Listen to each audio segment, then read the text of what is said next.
Liam sat alone on the edge of the space station's lunch deck. The bright lights of the stars outside blinked gently through the window. In his hand, he held a tray of food, half-eaten sandwich, cold drink, and a large box of earth fries, still, hot and crispy. He dipped one into the ketchup, took a bite, and sighed. It had been a long day fixing broken circuits and crawling through narrow vents. But today wasn't like every other day. From the corner of his eye, he saw her. She stood near the wall, half in shadow, tall, quiet, her deep purple skin marked with faint silver lines. Her eyes glowed softly, and her thick tail moved slowly behind her. She was part of an alien warrior race called the Ravari, known for their strength, speed, and silence. No one talked to her much. She didn't eat with others. She didn't even speak common well, but right now she stared at his fries. Liam blinked. You want some?" he asked, holding up the box. The alien girl didn't answer. She tilted her head, sniffing the air. Liam shrugged and placed the box on the table beside him. "They're just fries, try it." For a moment, nothing happened. Then slowly, carefully, she stepped forward, like a wild animal approaching something unfamiliar. She sat down opposite him, reached out with clawed fingers and picked up a single fry. She sniffed it again. Then she took a bite. Her eyes widened. She grabbed another, and another. Within seconds, the fries were gone. Liam laughed. Okay, easy there." The alien girl looked at him, then down at the empty box. Her tail twitched. She reached into her pouch and pulled out a smooth crystal, glowing blue and shaped like a fang. She placed it gently on the table and pushed it toward him. "What's this?" Liam asked. She looked serious. "Gift," she said softly, her voice thick with accent. Before he could respond, she stood up and walked away without another word. The next day, Liam returned to the lunch deck. He sat in his usual seat with his usual tray. He had almost forgotten about the strange exchange. Then he heard a sound, a low growl. He looked up. The alien girl was standing behind him. She pointed at the seat beside him. "Yours?" she asked. Yeah, sure. Sit down." She sat. He picked up his fries. She stared. He sighed. "Want more?" She nodded. They shared. Later, another technician named Marcus walked by and smiled. "Hey, Liam, mind if I join?" Before he could finish, the alien girl growled loudly, her eyes glowing bright red. Marcus stopped.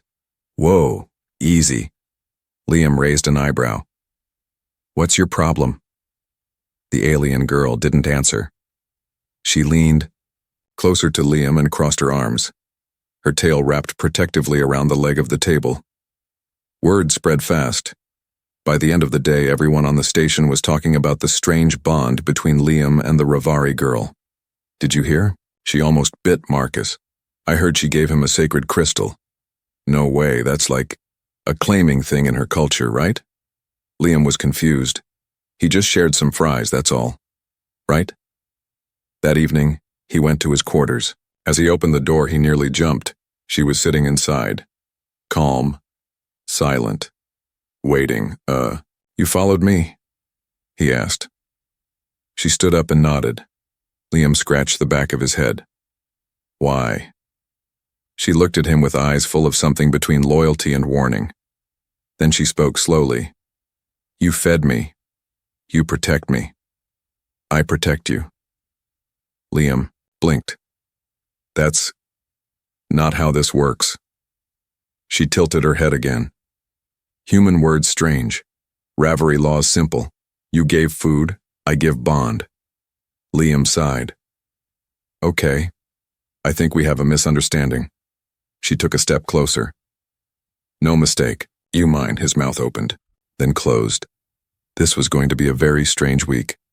Liam never thought sharing fries would change his life. Now, it was changing everything. When he woke up, she was there, sitting silently just outside his door. When he walked to the maintenance bay, she followed 2 steps behind. When he stopped, she stopped. When he turned, she turned. The Rivari girl had become his silent shadow. Everyone noticed. "Is she your guard now?" someone whispered as Liam entered the control room. "I don't know," Liam muttered. "She just won't leave me alone."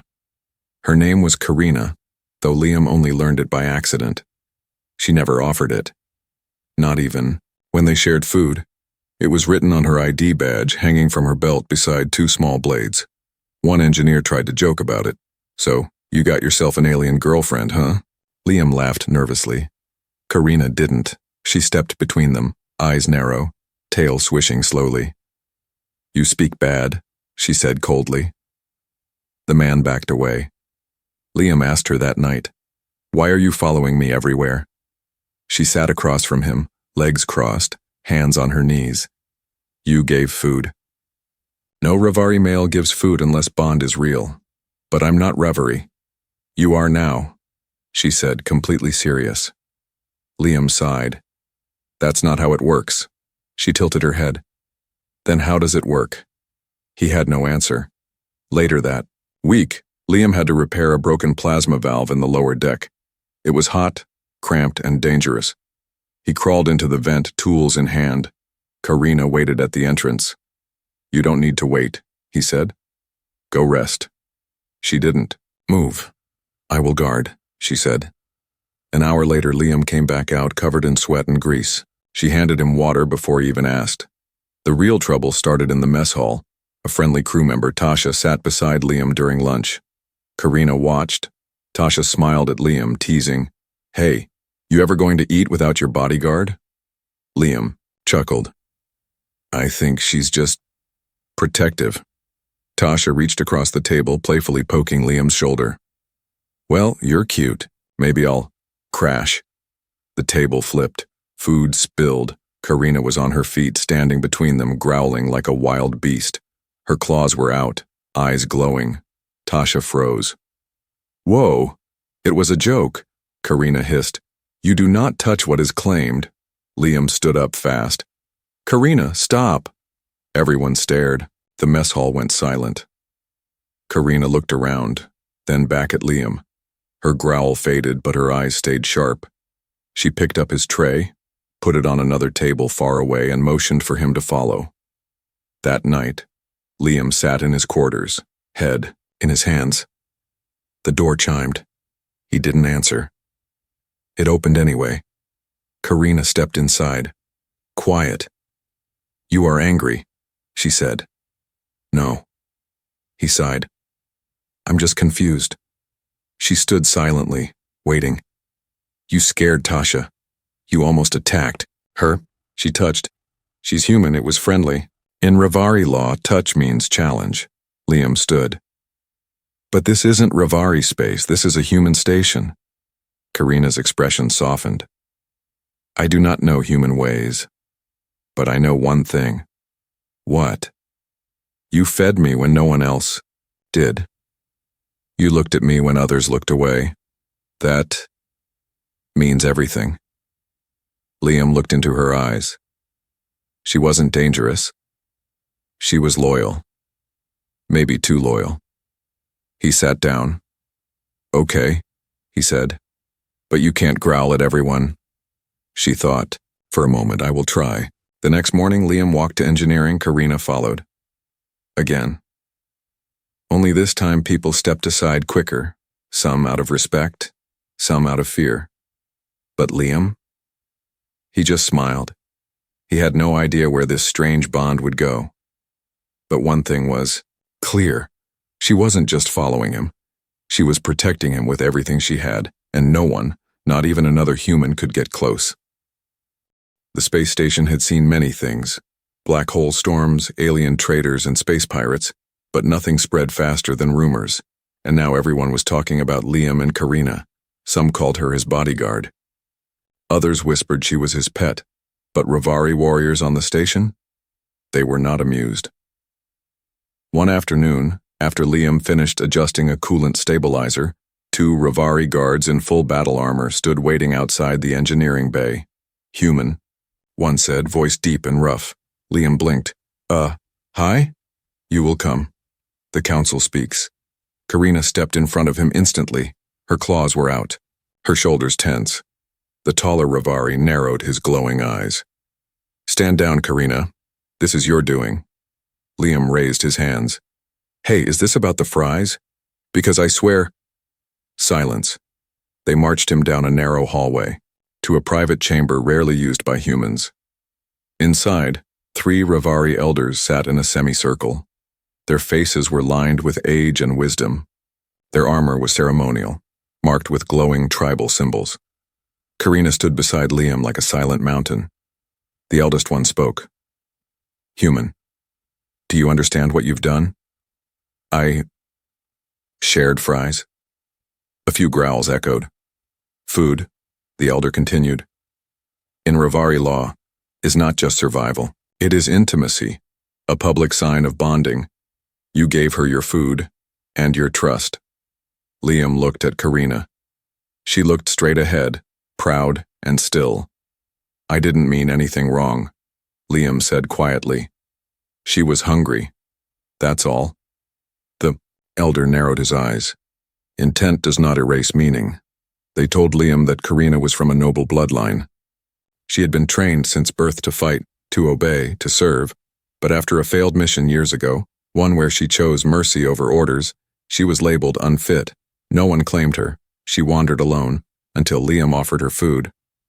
To her, another elder added, You did what even her own kind would not. You gave. You accepted. And now, she is yours. Liam's heart pounded. Wait, he said. You mean she thinks we're... together? In Rivari bond law, you are already united. Liam swallowed hard. But I'm human, I didn't agree to any of this. The room fell quiet. Then the eldest elder said, Then you must decide. Accept her, or release her. Karina finally turned to him. Her voice was calm but firm. If you release me, I will not stop protecting you. Liam whispered. What happens if I say no? The elder's eyes narrowed. A broken bond means dishonor. To her, to you, and to us. Liam looked at Karina.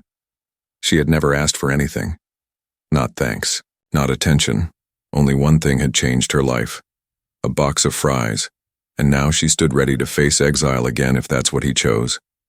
He closed his eyes. I didn't know the rules, he said. But I don't want her hurt. The eldest nodded. Then treat the bond with care or it will destroy you both. Back in his quarters, Liam sat in silence. Karina stood nearby, arms crossed. You are angry? She asked. No, he said slowly. I'm just trying to understand. Karina looked away. I thought you knew. But you are kind, even in confusion. Liam shook his head and smiled. You growl like a storm, but you talk like a poet, she smirked. Barely. He looked at her. Karina. Why me? She didn't blink. Because you saw me. The next morning, Liam didn't walk alone. This time, he walked beside Karina. And this time, he brought 2 boxes of fries. She growled softly when others passed too close, but this time Liam didn't stop her. She wasn't just a shadow anymore. She was part of his story, and maybe, just maybe, he was part of hers too. Liam didn't expect to start the day with sirens. Red lights blinked across the station. The emergency alarm echoed through the halls. Warning, unauthorized breach detected in Sector 9. Liam ran toward the engineering deck with his toolkit in one hand. Behind him, Karina followed, silent but alert. Her tail was low, her claws already half drawn.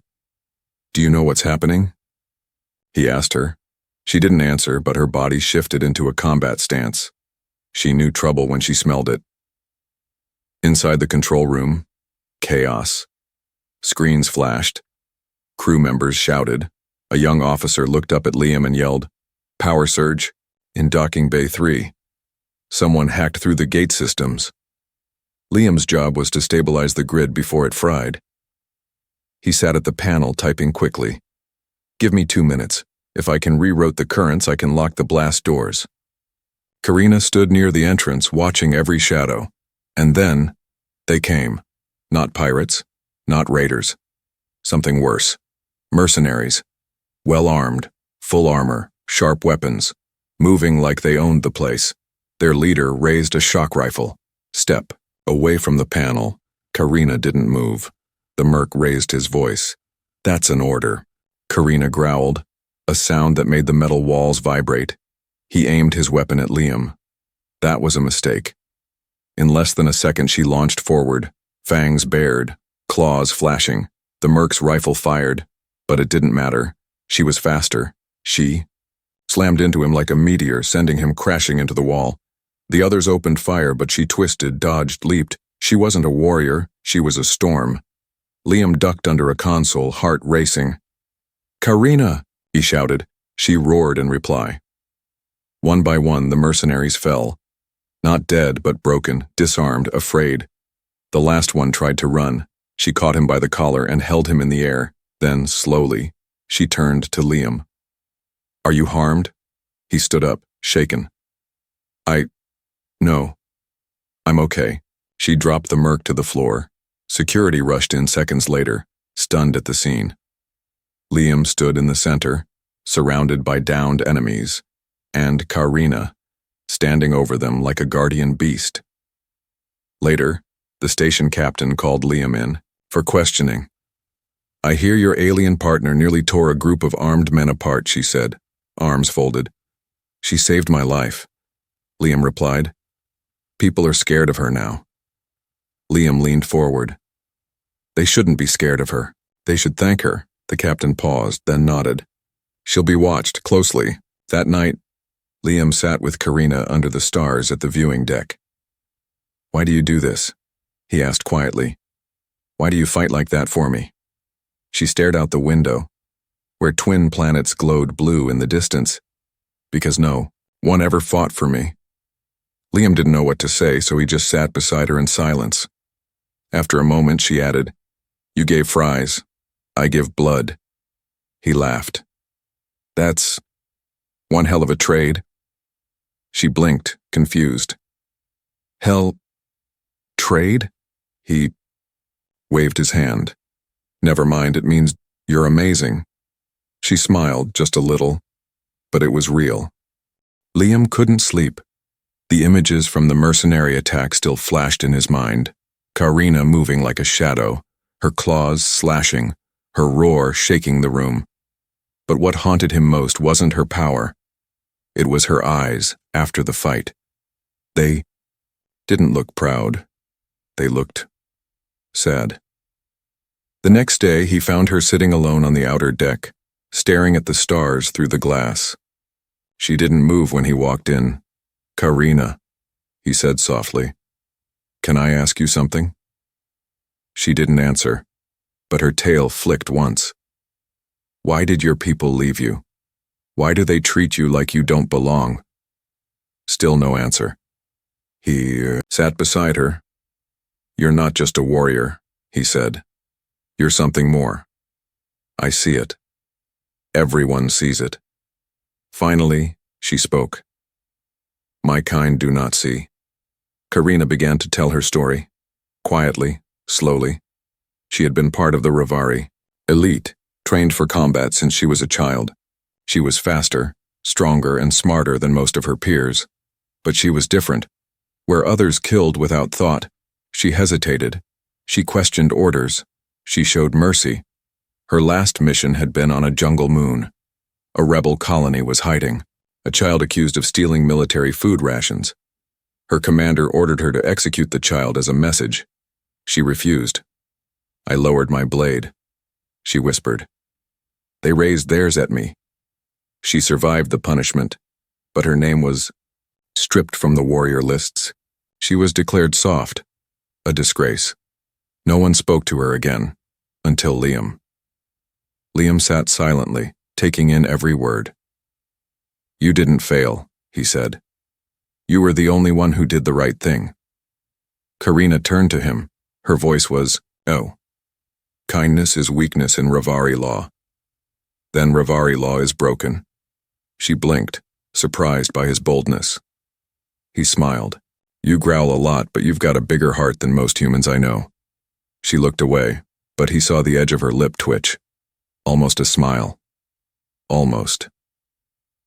Later that day, Liam checked the station logs.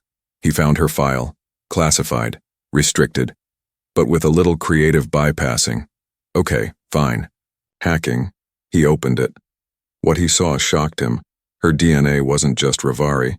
It had traces of another species, one that had been wiped out during the old galactic wars. That's why they pushed her out. She wasn't pure Rivari. She was a survivor. Of forgotten bloodlines, he rushed back to her quarters. You're part Zarnian, he said. That's why they keep you quiet. Karina looked down. I was born wrong. No. You were born right. That's why you're stronger. That's why you care. They fear what is not like them. Then they should fear me too, Liam said, stepping forward. Because I don't care what's in your blood, I care what's in your heart. That night, Karina stood silently outside Liam's door as always. But this time, before he went to sleep, she spoke first. Thank you for seeing me. He didn't reply with words. He just handed her a fresh box of fries, and for the first time, she laughed. The message came early in the morning, a red alert on Liam's datapad. Security order. Subject Karina of Rivari hybrid classification to be detained and transferred to Central Genetic Authority for examination and containment. Liam's heart sank. He ran straight to her quarters, but it was already too late. The door was broken.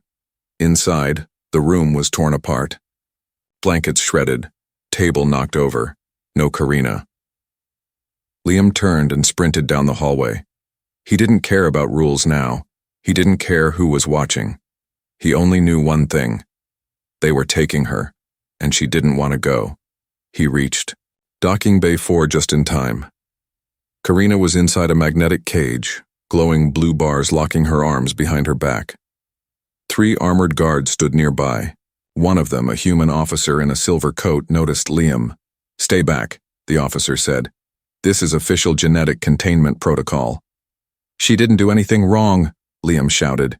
The officer didn't even blink. Her bloodline is compromised. She's property of the authority now. Liam's fists clenched. She's not property. She's a person.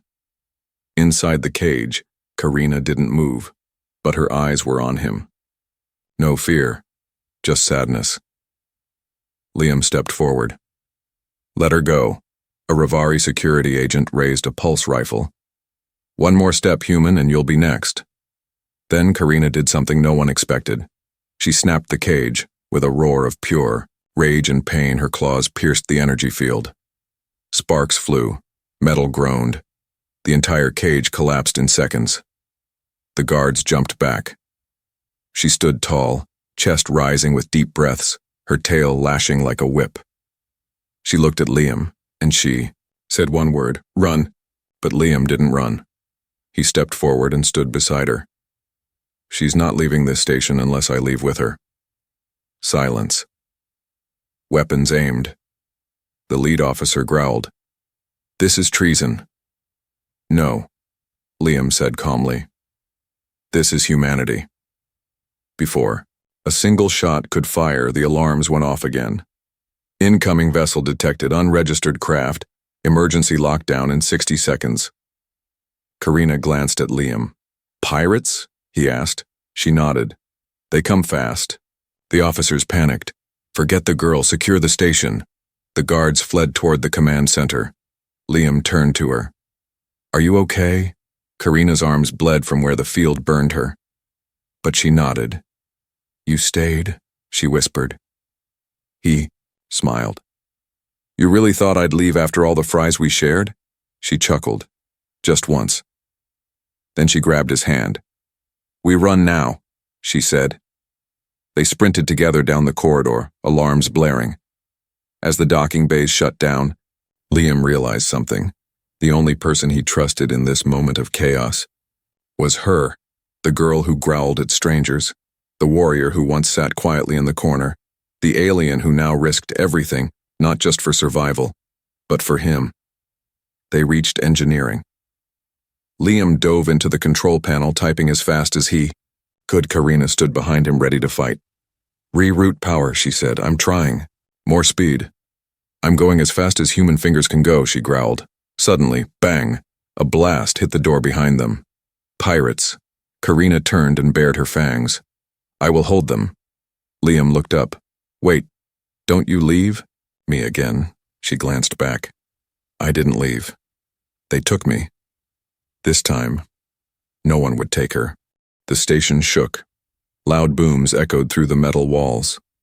The pirate ship had docked and armed raiders were pouring into the lower decks. Liam gripped the control panel as Karina stood between him and the door, her body tense, claws ready. Just a few more seconds, Liam muttered. If I can trigger the defense drones. The door exploded. Smoke filled the air. Figures stepped through. Pirates, 6 of them. Karina didn't wait. She charged. She was faster than they expected, slamming into the first man, clawing through armor like paper. The second pulled a blaster, but she ducked, rolled, and sliced his legs out from under him. But they had numbers. 2 more aimed at Liam. He froze. Then, a wall of purple flesh and fury stood between them.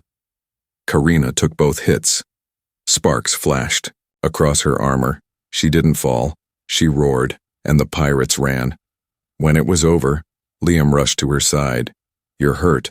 She nodded but didn't complain. I told you not to take hits for me, he said. She smiled faintly. You're mine to protect. Liam looked into her eyes. And you're mine to trust, he replied. That moment changed everything. Security forces stormed in, late as always. But this time, they didn't aim at her. They aimed at the pirates. Liam stood in front of her and shouted, She saved us. She saved the station. If you arrest her now, you'll lose the only real protector we've got. The station commander, silent for a long moment, finally nodded. Stand down, she said. Let her go. A week later, the station was calm again.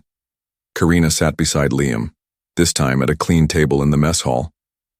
Not hiding, not growling, just there. Liam placed a box of fries in front of her. She blinked. For me? He nodded. Always. She took one, then hesitated. Then she pushed the box halfway toward him. I share now, she said. He laughed. Big step. She looked around. People didn't avoid her anymore. They nodded, they greeted her. Some even smiled, because now they knew. She wasn't just some alien warrior. She was a friend, a protector, and maybe even something more. That night, as the twin moons rose over the viewing deck, Karina turned to Liam. Her voice was quiet, but strong. I was born to fight, I was trained to kill, but with you I learned something new. What's that? He asked. She reached out and touched his hand. Peace.